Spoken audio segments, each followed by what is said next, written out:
as empresas, por elas serem, como eu disse, as reais fontes pagadoras do sistema, as fomentadoras do sistema de saúde suplementar, elas também deveriam se reconhecer como as principais agentes de mudança do sistema de saúde suplementar, à medida que, quando a gente avançar para modelos mais racionais de utilização do sistema de saúde suplementar, se eventualmente acontecer aquela reacomodação que eu citei, e a gente tiver menos desperdícios no sistema, as empresas vão ser as principais beneficiadas. Porque hoje elas são, todos os anos, obrigadas a lidar com reajustes de 2 dígitos dos seus planos de saúde. E aí elas ficam ali tentando negociar reajuste, mudam de um plano A para o plano B, aí tem a figura do administrador de benefício, do corretor ali, que de alguma forma, eventualmente, para ele é bom, né, que aconteça essas mudanças, porque ele ganha nas novas negociações, né? Então, assim, as empresas, todos os anos, elas têm que lidar com essa dificuldade, né? E elas, para mim, são as principais agentes de mudança. À medida que elas entendam que, se elas educarem os seus colaboradores para uma utilização racional do sistema e fizerem esse trabalho, talvez a gente tenha um caminho, uma chave para poder fazer com que a utilização do sistema seja mais racional por parte dos beneficiários. Perfeito. Então, se você pensa que as empresas têm 80% dos planos de saúde, se elas fizessem isso, e óbvio, não estou falando assim de empresas pequenas, lógico, né? Boa parte desse sistema é de PME, são empresas pequenas. Tal. Quando a gente fala de grandes empresas, empresas que são formadoras de opinião, empresas que podem fazer e divulgar, né, os seus feitos, fazer com que essas informações cheguem às demais, aí você talvez tenha um caminho, né? Porque a gente precisa educar as pessoas a utilizar o sistema de forma racional. Então você vê que a gente fica discutindo a operadora, o prestador, o paciente que está lá no meio, o hospital. Está faltando o elemento empresário entrar nesse jogo. Sem dúvida. Porque nas nossas discussões de congressos, encontros, sempre quem são os atores? Operadora, hospital, o prestador, seja médico, ou seja algum serviço, a indústria, né? Seja farmacêutica, de prótese, etc. E eu nunca vi trazer... Até que tem algumas empresas, né, que entram, né, do mercado, seja lá o banco, etc. Mas uma parcela muito pequena para sentar e estar preocupado nesse movimento saúde.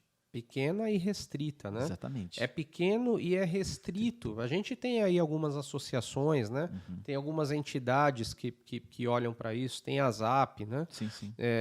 Que congregam empresas. A gente tem algumas vozes, mas ainda é muito incipiente, cara. É muito pouco, isso, né?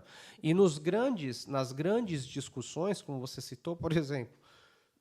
Desculpe. Por exemplo, hoje começa o hospitalar, né? Não, eu tenho água aqui, obrigado. Hoje começa a hospitalar. Eu vi lá algumas programações de algumas discussões que vão ter lá, e que são discussões legais, tal, mas tem alguma empresa? Eu não vi. Também não vi. Em nenhuma das discussões, né? Em nenhuma das discussões. Então é isso, cara. Assim, a gente precisa... o Adriano convida ele aqui, bro. Ele vem. Ele fala sobre isso brilhantemente, cara. Ele traz provocações enormes. Vou conversar com ele.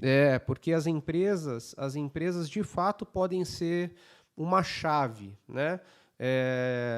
Um núcleo desse sistema que é todo interdependente, né? Um stakeholder desse sistema que é todo interdependente, que pode fazer uma movimentação que, de fato, gere mudanças, né? Que provoquem, só para complementar, que provoquem hospitais, prestadores de serviço, operadoras de saúde, a fazer, de fato, uma gestão sem desperdício.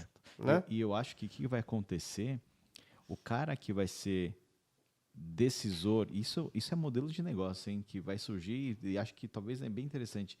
Essas empresas têm um médico lá do trabalho dele, lógico que ele tem, que faz a coordenação do trabalho do trabalhador.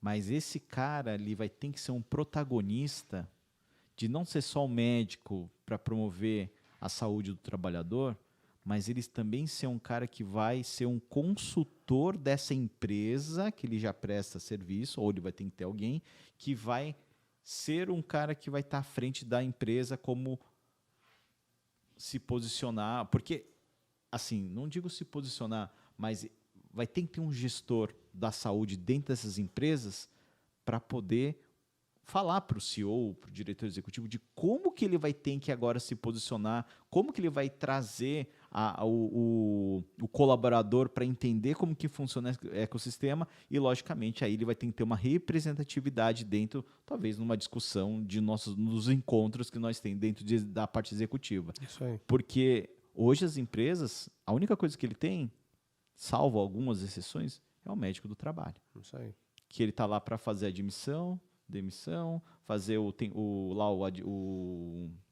periódico ocupacional e acabou. E o cara não está preocupado se ele vai aprender a usar o sistema de saúde adequadamente. Não está nem aí. Porque também tem outro lado, né? O cara que tem medicina do trabalho, ele não atende pela operadora de saúde.